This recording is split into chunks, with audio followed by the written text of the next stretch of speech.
Hi friends, நம்மளுடைய மாடி தோட்டத்தில் ஃபஸ்ட்டு பார்க்குறது ஒரு பூ தான். இது என்ன பூனா காந்தாரி மிளகாயோட பூ.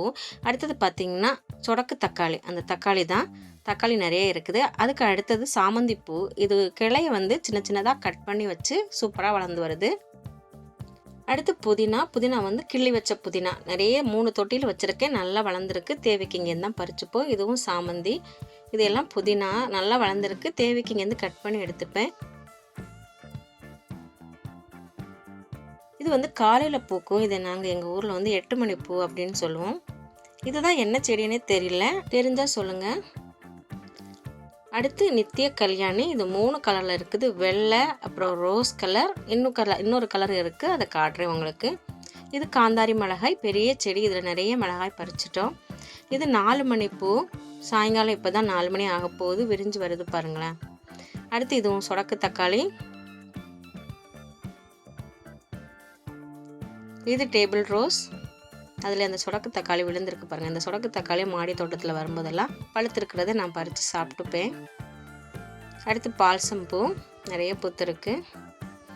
கத்திரிக்காய், முள் கத்திரிக்காய் செடின்னு நினைக்கிறேன். நிறைய முள் இருக்குது. இது தானே வளர்ந்தது தான், விதை எதுவும் போடலை.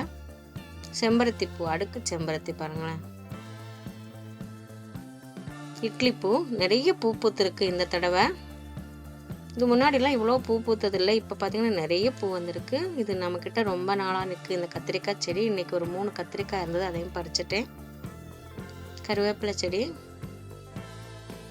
இது கீரை நினைக்கிறேன், என்னன்னு தெரியல. இதில் கூட முள் இருக்குது. இதுவும் தானே வளர்ந்தது தான். இது மல்லி செடி, இருவாச்சி மல்லி. இப்போ தான் துளிர்த்து வருது. இதுவும் கிள்ளி வச்ச புதினா, மருதாணி. அடுத்து பச்சை மிளகாய் செடி. இதுவும் காந்தாரி மிளகாய்.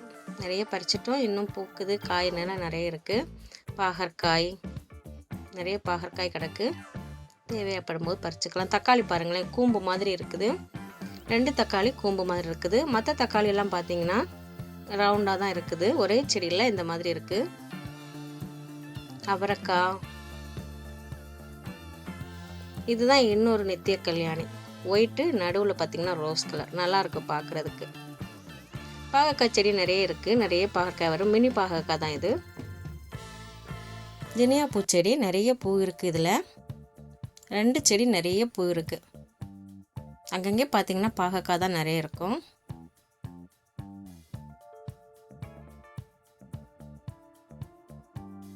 அடுத்து பாருங்களேன், பாகற்காய் ஒன்று பழுத்து சூப்பராக இருக்குது. கலர் பார்க்குறதுக்கு அப்படியே கோல்டன் கலரில் இருக்குது. பிச்சு பார்த்தோன்னா உள்ளாடி ரெட் கலரில் முத்து மாதிரி பார்க்கவே அழகாக இருந்தது. பாருங்களேன், உங்களுக்காக பிச்சு காட்டுறேன். விதை பார்த்திங்கன்னா ரெட் கலரில், நல்ல மஞ்சள் கலர், ரெட் கலர், நல்ல கலர் காம்பினேஷன் சூப்பராக இருக்குல்ல. இது முருங்கை மரம்.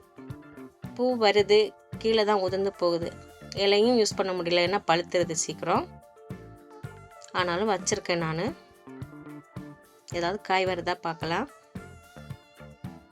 அடுத்து நம்மளுடைய எவர் கிரீன் செடி, மல்லிப்பூ. இப்போ நவம்பர் மாதம் ஆயிடுச்சு. இன்னும் பார்த்திங்கன்னா எனக்கு வந்து பூ வந்துட்டு தான் இருக்குது. நிறைய பூ பூக்குது. அடுக்கு மல்லி. இதுலேருந்து கிளையை உடச்சி வச்சேன். அது கூட நல்லா வளர்ந்து அதுலேயும் பூக்க ஆரம்பிச்சிடுச்சு. இப்போது இதுதான் எங்களுடைய மாடி தோட்டம். மாடி தோட்டத்துக்கு வந்தாலே ரெட்டிப்பு மகிழ்ச்சி. ஏன்னா இங்கேருந்து பீச்சையும் பார்க்கலாம். பாருங்களேன், கடல் எவ்வளோ அமைதியாக சூப்பராக இருக்குன்னு. கூடவே நம்மளுடைய மாடி தோட்டமும். உங்களுக்கு பிடிச்சிருந்தா லைக் பண்ணுங்கள். நீலக்கடலோடு என்னையை சப்ஸ்கிரைப் பண்ணுங்கள். நன்றி.